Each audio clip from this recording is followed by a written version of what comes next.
in 4-part, Part 1, Part 2, Part 3, and Part 4. Now look at Part 1. You will hear a conversation between an operator and a caller. The talk is related to the problem faced by the caller related to his mobile phone bill. You have some time to look at questions 1 to 10.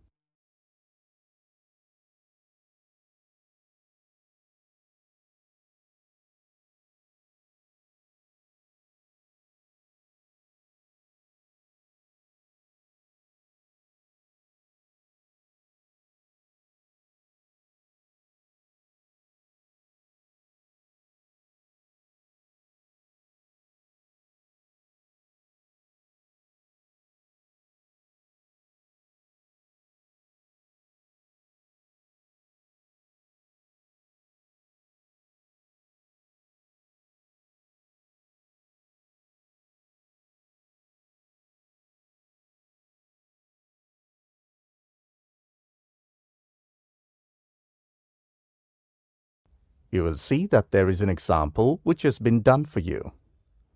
The conversation relating to this will be played first. Platinum Phone Service. Rubina Martin speaking. How may I help you? I'm facing a problem regarding my phone bill. I think this month the bill is a little higher compared to the previous months. I haven't used this number much this month.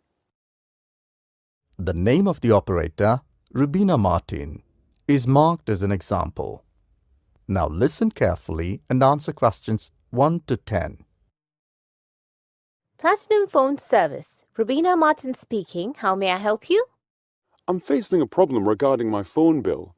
I think this month the bill is a little higher compared to the previous months. I haven't used this number much this month. Okay. What is your mobile number? I have to check on the system. It's 95999 27680. 95999 27680. And your name, sir? Carola de Silva. Right. But, sir, the name doesn't match with the number. This is my name, but the number is issued in the name of my wife. She is Susie de Silva. Yes. Now it is compatible. Can you confirm the address? Yeah, sure. It's AE9, street number 81, West Wroxall, London. That's right. I just need to check it again. It's Susie de Silva, SUZIEDESILVA, AE9, street number 81, West, Wroxall, ROXHALL, London. Absolutely correct.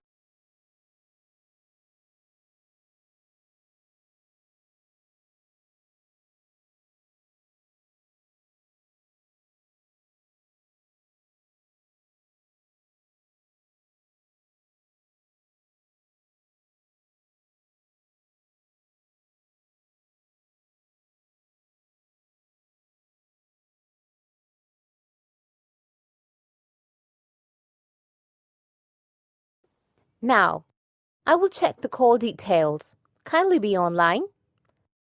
Here it is. There are nearly 40 local calls and 20 international calls. Is there any problem with the system? Because during this month, most of the time, me and my wife were out of station. No, sir. There's nothing wrong with the system. I can give you some more details. What type of details? Such as local cities and countries where the calls have been made. That's right. Give me the details where international calling has been done. Yes, sure. Most of the calls are to New York, Sydney and Paris. Some others are to Colombia and Canada. Okay, now I understand. One more thing. How can I get the print details of these calls? Is it possible? Yes, definitely. You have to visit the nearest store where you deposit your phone bill. They will guide you about the procedure to get all these call details. Please don't forget to carry your identity card. Is it a long procedure? No, only some documentation and an application. Within 24 hours, it is processed and you will get to call details on your email. Thank you for all your guidance and support. Thank you. Now you have some time to check your answers.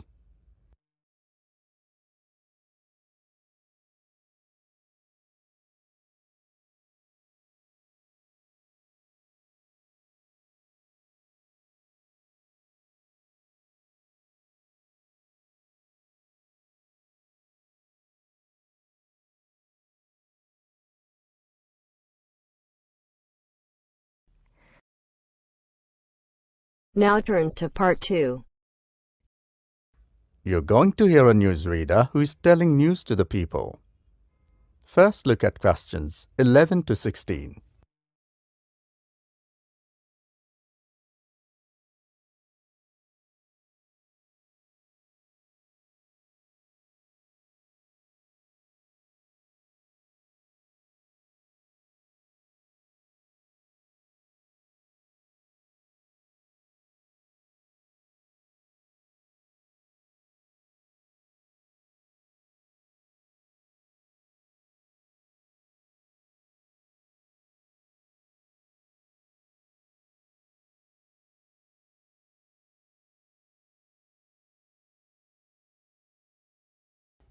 Now listen to the recording and answer questions 11 to 16.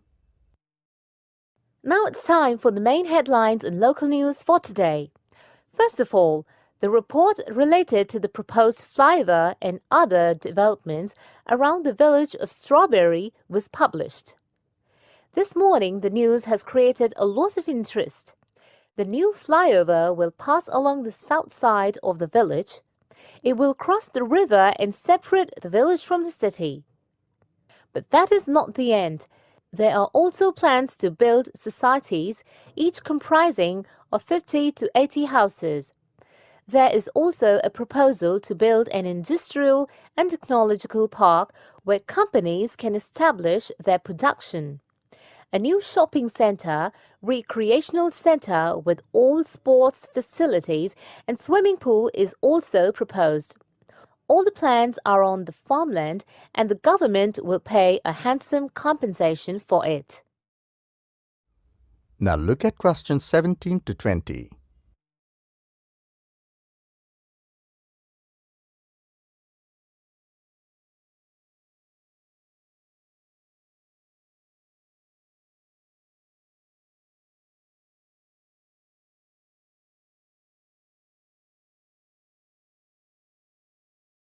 As the talk continues, answer questions 17 to 20. Another hot news which is different is that the government is planning to change the recruitment procedure. The new government is planning to hold more competitions and recruitment will be directly on the merit criteria. It seems that this year students will have to face cutthroat competition. There will be 2 exams, one preliminary and the other mains. Every deserving candidate will be given a chance to take the exam. And now for something quite different. This year's exams results have been declared and there are a lot of happy faces. It is the first time that 100% success rate has been declared for senior secondary exams. It seems that a huge rush will be there in the colleges to get admission. We spoke to many principals of schools and colleges. They are very happy to see the result and the success rate. There will be another new bulletin at 6 p.m. Till then, have a good day. You now have some time to check your answers.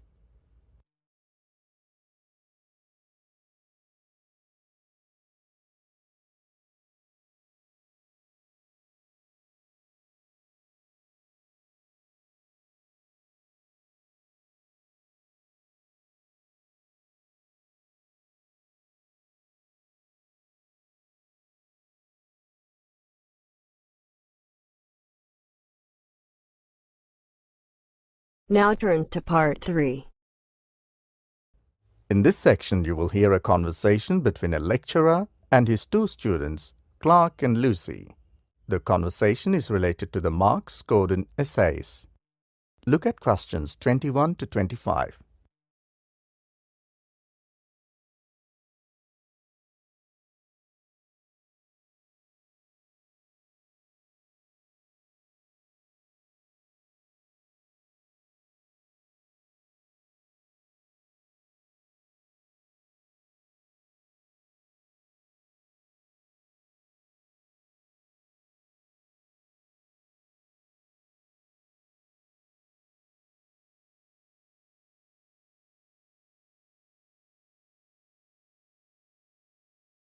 Listen to the conversation and answer questions 21 to 25.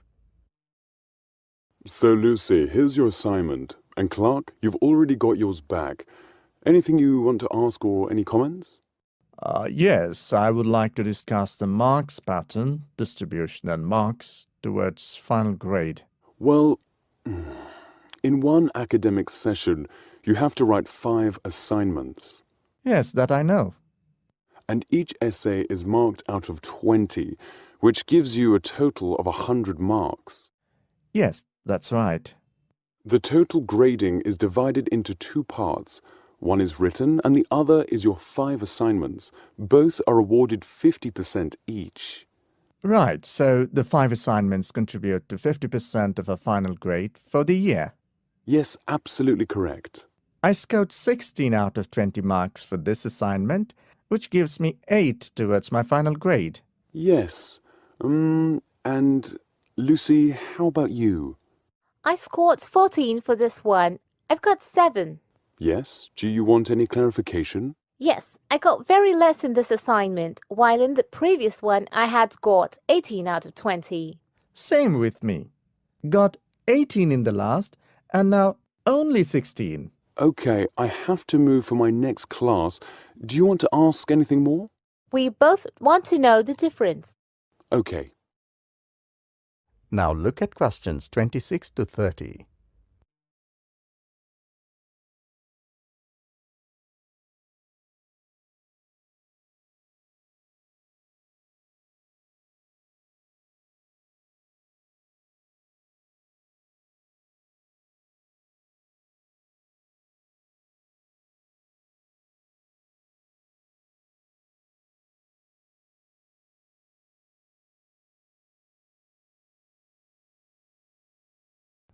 As the talk continues, answer questions 26 to 30.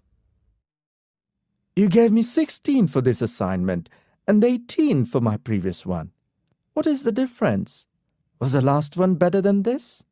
Well, the previous one was remarkably different from this one. Oh, really? Yes, I found that you had spent quality time preparing it. There were quite a lot of relevant examples. You even found some information that I was not even aware of. Your sources were very sound. Even I checked their authenticity before awarding the marks. The answers were well organized and the style of presentation was also elegant. I found you really worked with full dedication. Oh, thank you very much for all your appreciation. I must say that your previous assignments was a masterpiece amongst all students. Yes, it took me a very long time to search the information first and then put it into a systematic way. It was really burning lamps at night. How long did it take you to prepare it? Frankly speaking, for my first and second assignment, I only scored 12 and 14, which was really shocking for me. Then I contacted some last year students and read the assignments of those who had scored the highest. There I got an idea and started working from the same day when the assignment was given. Discipline, dedication, and determination brought the results for you. Can I rewrite this once again? I'm sorry, but it's impossible. Is there no way to improve it? I'm afraid not this time, but don't worry, you can cover in another 2 assignments. And you, Lucy. Well, to be honest, I'm happy with my marks, because the efforts I made got me good results. The best part of your assignment is that you gave quite a long list of source material, which I found very well. But to tell you about the presentation, it was a little unorganized and informal. Seems to be a duty to submit. Yes, you are correct. This time I didn't spend much time on it, as I was busy with some other things. But you should not take your assignment casually. They make 50% of your achievement. Yes, sure, next time I'll present it more seriously. Thank you for your support. Thank you. You now have some time to check your answers.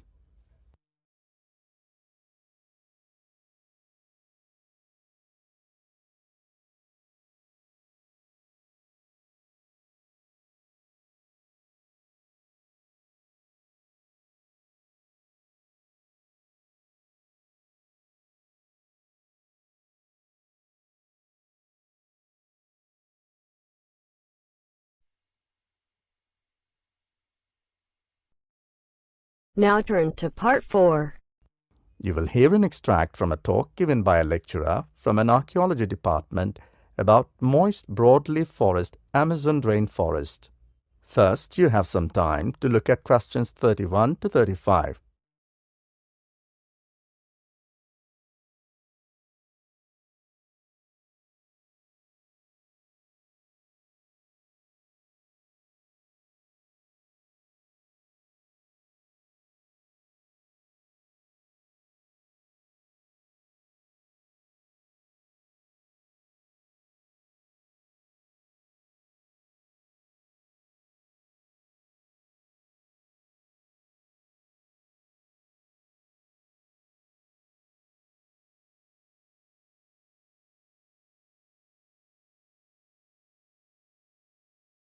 Now listen carefully and answer questions 31 to 35.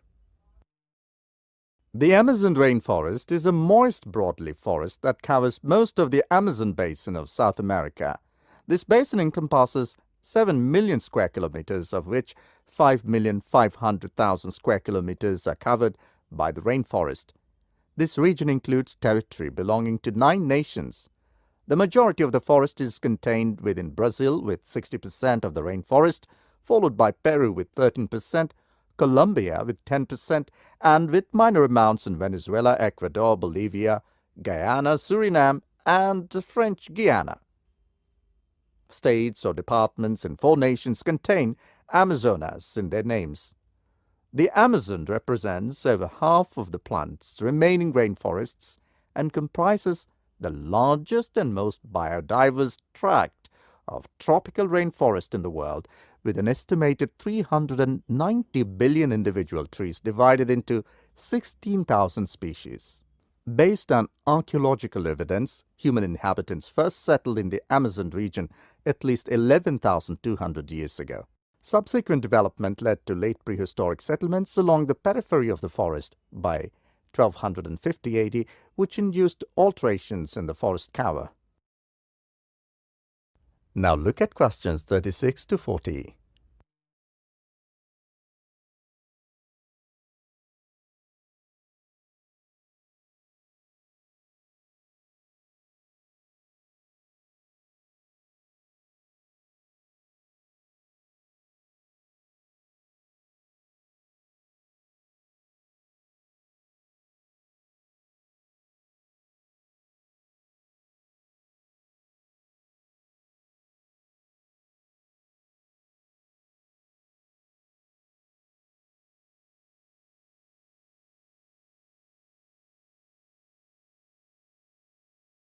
Now listen to the second half of the recording and answer questions 36 to 40.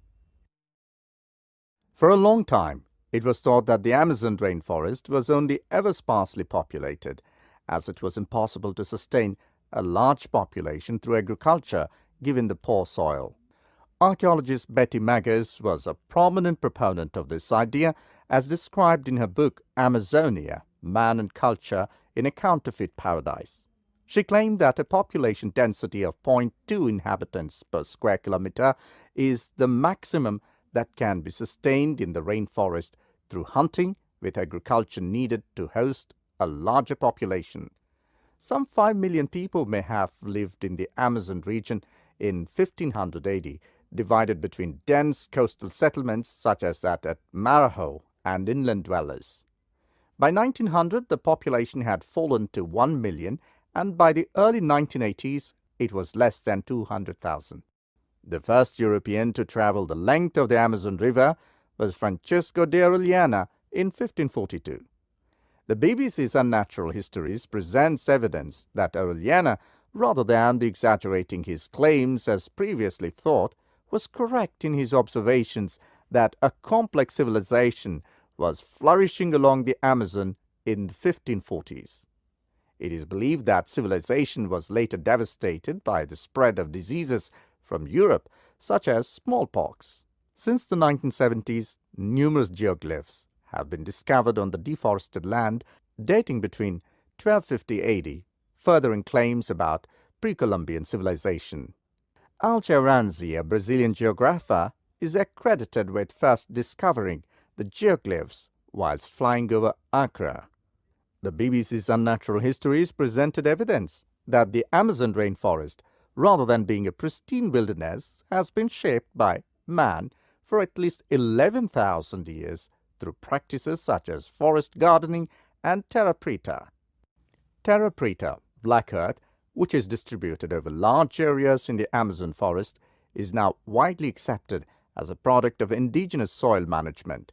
The development of this fertile soil allowed agriculture and silviculture in the previously hostile environment, meaning that large portions of the Amazon rainforest are probably the result of centuries of human management rather than naturally occurring as has previously been supposed. In the region of the Shingo tribe, remains of some of these large settlements in the middle of the Amazon forest were found in 2003 by Michael Heckenberger and colleagues of the University of Florida. Among those were evidence of roads, bridges, and large plazas. Now you have some time to check your answers.